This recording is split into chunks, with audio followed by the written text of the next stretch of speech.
The 50-year-old Brandywine Workshop and Archives in Philadelphia draws in artists, both unknown and very well-known, to push boundaries by producing limited edition prints.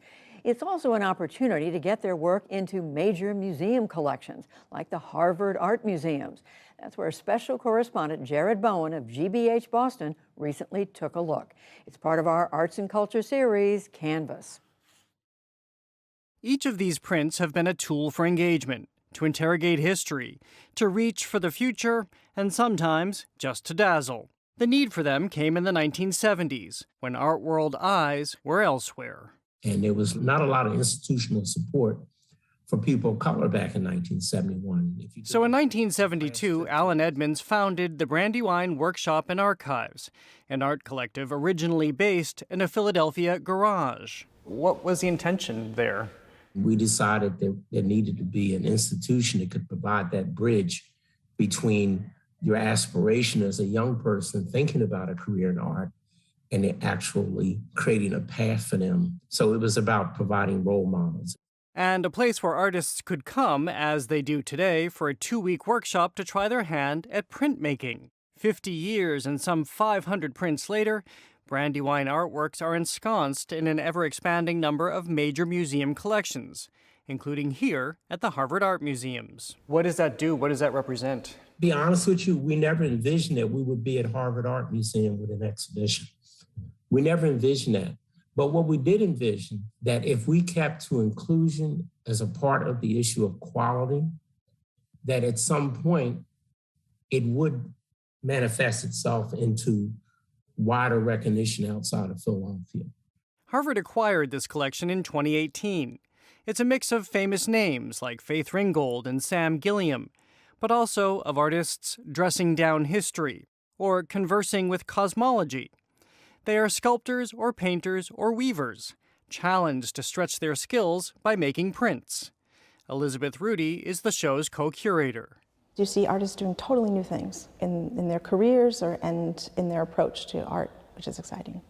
Conceptual artist Hank Willis Thomas made this print titled To Be Sold, juxtaposing high-earning black athletes and performers with a recreation of an advertisement for the sale of enslaved people. Thomas appears a second time in the show, in the belly of his mother, photographer and scholar Deborah Willis.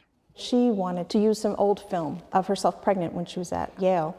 And she was discriminated against, and she was told by a professor when she entered a classroom as a pregnant woman, she was told, "You're taking up space for a good man." And she separated those words out over her image of herself pregnant with her son, who turned out to be another really famous artist, Hank Willis Thomas. Artist Cedric Huckabee made more than 100 prints at Brandywine after watching the Occupy Wall Street movement sweep through the country and newfound attention paid to the 99%. But I felt like the 99% in my community really wasn't getting heard. So in Fort Worth, Texas, Huckabee's hometown, he began creating portraits, random people he encountered on any given day. And as he captured them, he rendered bits of their conversation into the portrait. Some people are more talkative, some people less.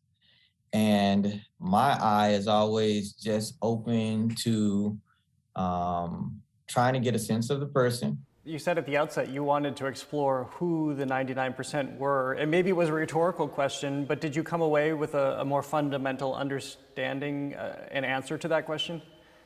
I don't know if it was a question as much as it was an attempt to hear people better.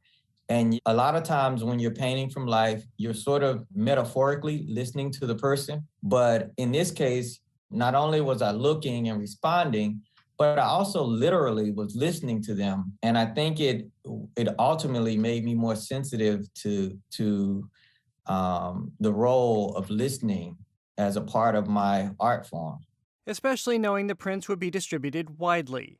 One of the central tenets of Brandywine is that it's a place of ongoing communication with arts audiences, of charting a course through history, sometimes literally, as we find in a print by Alan Edmonds himself. It's called 200 Years and features President Barack Obama atop a heap of history. And everything else is at the bottom, the slave ship, the arrival, the manifest change. And then throughout, there's names of people who I felt Obama embodied. The writers, the orators, the lawyers, the educators, the community workers, all the names that came before Obama, for which if they didn't, there wouldn't have been an Obama. He's the summation of all those 200 years of making progress. And for one full quarter of it, Brandywine has been there to reflect it. For the PBS NewsHour, I'm Jared Bowen in Cambridge, Massachusetts.